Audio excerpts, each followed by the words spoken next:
Nous pourrons implanter un Neuralink en moins d'1 an sur une personne, je pense. Elon Musk est certainement l'un des entrepreneurs les plus médiatisés de ces derniers temps et de ces temps modernes, et il a été interviewé pour la 2e fois dans le show de Joe Rogan il y a quelques semaines. La première fois, c'était en 2018 et ça a fait le buzz sur Internet. On a vu Elon Musk fumer de l'herbe, ce qui a fait chuter l'action Tesla en bourse dans les jours et les semaines qui ont suivi, alors que nous réserve ce nouvel interview. Avez-vous déjà entendu parler de l'entreprise Neuralink d'Elon Musk? Eh bien, Joe Rogan va interviewer Elon Musk sur sa nouvelle technologie qui s'implante directement dans le cerveau. On a droit à une interview digne d'un épisode de Black Mirror. Et à la fin de la vidéo, je vous montrerai les raisons de l'énorme raté lors du gala de présentation du Cybertruck. Vous vous rappelez lorsque cette pierre a fissuré la vitre? Allez, c'est parti, je vous laisse découvrir tout ça. On en parlait la dernière fois et vous essayiez de savoir quand est-ce que Neuralink allait se mettre en place et être disponible. Nous pourrons implanter un Neuralink en moins d'1 an sur une personne, je pense.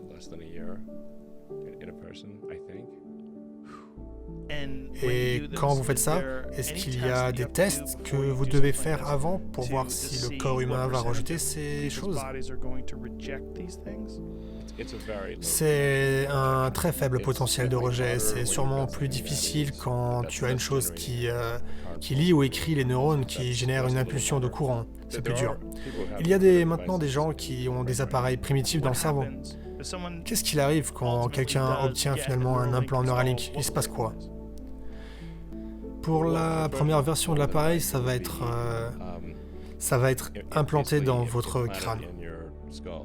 Donc, ça serait au ras de votre crâne. Donc, vous enlevez un morceau de votre crâne, vous placez l'implant Neuralink et vous mettez l'électrode, vous insérez le fil dans votre cerveau très soigneusement et après vous recousez. Vous ne saurez même pas que quelqu'un l'a. L'implant peut se connecter n'importe où dans le cerveau, donc ça peut être quelque chose qui aide à rendre la vue, par exemple, même si vous avez perdu le nerf optique. C'est vrai? Oui, absolument. À peu près tout ce qu'il pourrait, en principe, réparer, tout ce qui ne va pas dans le cerveau. Ça pourrait restaurer la fonctionnalité des membres. Est-ce que c'est remplaçable? Oui. Si quelqu'un ne peut plus l'enlever? Oui. Je suis trop intelligent, je peux plus le garder. Oui, vous pouvez le retirer. En plus de restaurer la fonction des membres, la vue et l'ouïe, ce qui est tellement incroyable, y a-t-il des avantages cognitifs que vous anticipez? Je veux dire, il y a toute une variété de lésions cérébrales. Si par exemple une personne subit un accident vasculaire cérébral, elle pourrait perdre la capacité de parler et cela pourrait également être corrigé. Si vous avez un AVC ou vous perdez le contrôle musculaire sur une partie de votre visage ou quelque chose comme ça. Quand vous vieillissez, vous avez tendance à avoir Alzheimer. Vous perdez alors la mémoire et cela pourrait vous aider à la restaurer. En fin de compte, si vous voulez opter pour une symbiose avec l'intelligence artificielle, vous voudrez probablement faire ça. La symbiose fait peur quand il s'agit de l'intelligence artificielle. Voilà, c'est optionnel. Je l'espère. C'est improbable que vous souhaitiez redevenir stupide. Je veux dire que vous pouvez fondamentalement changer la façon dont les humains interagissent entre eux. Oui, l'IA s'améliore de plus en plus. Dans une certaine mesure, nous sommes déjà des cyborgs. Parce que vous avez votre téléphone, votre ordinateur portable, les lunettes, oui, vos appareils électroniques. C'est juste que le débit de données vers l'électronique est lent. Surtout la sortie. Je veux dire, quel est votre débit de données? Peut-être 100 bits par seconde. C'est généreux. Et un ordinateur portable peut communiquer à 100 terabits.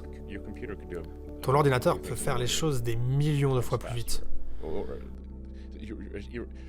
À un certain point, c'est comme parler à un arbre. C'est juste ennuyeux. Si vous pouvez résoudre le problème de débit de données, surtout de sortie, mais d'entrée aussi, Donc vous pouvez améliorer la symbiose qui se produit entre l'humain et la machine. Lorsque vous avez dit qu'on n'aura plus à se parler entre nous, on sera capable de communiquer d'une manière non verbale, non physique, où on pourrait transformer les données entre nous sans avoir à utiliser la bouche, on fera des bruits? Oui, exactement. Mais vous, par exemple, qu'est-ce qui se passe quand, disons, vous avez une idée complexe et que vous essayez de la transmettre à quelqu'un? Vous faites comment? Votre cerveau fournit beaucoup d'efforts à compresser un concept complexe à des mots et il y a beaucoup de pertes d'informations qui se produit quand vous essayez de compresser ce concept à des mots. Donc, si vous dites ces mots qui sont alors interprétés, décompressés par la personne qui vous écoute, et elle ne comprend pas entièrement ce que vous essayez de transmettre. C'est trop difficile de transmettre une idée complexe avec précision. La personne risque de ne pas comprendre les mots correctement et donc la communication est difficile. Il y a un facteur d'interprétation aussi. Par exemple, vous pouvez choisir d'interpréter une série de mots de manière différente. Cela dépend du ton, des signaux sociaux, même des expressions faciales, le sarcasme. Il y a beaucoup de variables. Oui, le sarcasme est difficile. Ouais, ce serait un peu comme la matrice dans Matrix. Vous pouvez parler de langues différentes. Il suffit de télécharger la nouvelle version du programme. Dans toutes les premières versions, tout ce que nous essayons de faire, c'est de résoudre les problèmes liés aux liaisons cérébrales. Donc ne vous inquiétez pas, cela ne va pas s'infiltrer sournoisement et vous pourrez encore enregistrer l'état. Comme enregistrer l'état de son cerveau, comme une partie enregistrée d'un jeu vidéo. Vous pourrez enregistrer l'état et le restaurer chez un être biologique si vous voulez en principe être dans le futur. Rien du point de vue de la physique ne nous empêche. Je veux dire, pensez juste comment votre téléphone... vous pouvez enregistrer des vidéos depuis votre téléphone. Et il n'y a aucun moyen de se souvenir d'une vidéo exactement comme votre téléphone ou votre caméra. Donc, maintenant, si vous voulez la version 10 de Neuralink, vous pourrez vous rappeler de tout comme dans un film. Clair comme de l'eau de roche, y compris l'expérience sensorielle, les émotions, tout. Et vous pourrez rejouer la scène et même la modifier. Tous nos sens sont des signaux électriques. Tout. Tout. Tout le monde a peur du changement. J'ai peur de ce changement monumental où on ne parlera plus. Espérons que nous gagnerons plus que nous perdons. Oui, c'est ça, gagner plus que perdre. Une chose qui nous rend intéressants, c'est que nous sommes imparfaits. Mais les personnes qui auront l'implant en premier auront un avantage énorme sur les gens qui ne l'ont pas encore. Ouais, c'est le genre de choses où votre productivité s'améliore, je ne sais pas, peut-être par un facteur 10. Donc vous pouvez vraiment juste prendre un prêt et mettre l'implant et rendre l'argent très rapidement. Vous serez super intelligent. Mais apparemment, une personne peut rapidement bénéficier de cet avantage avant les autres. Elle aura une longueur d'avance. Personne ne pourra la rattraper. Cela doit-il nous préoccuper? Je ne pense pas que ça sera un vrai problème.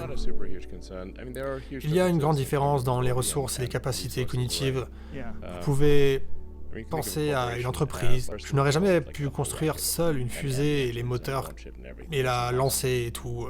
C'est impossible. Mais vous savez, nous avons 8000 personnes à SpaceX et vous le reconstituez en personnes différentes. Il y a des ordinateurs, des machines.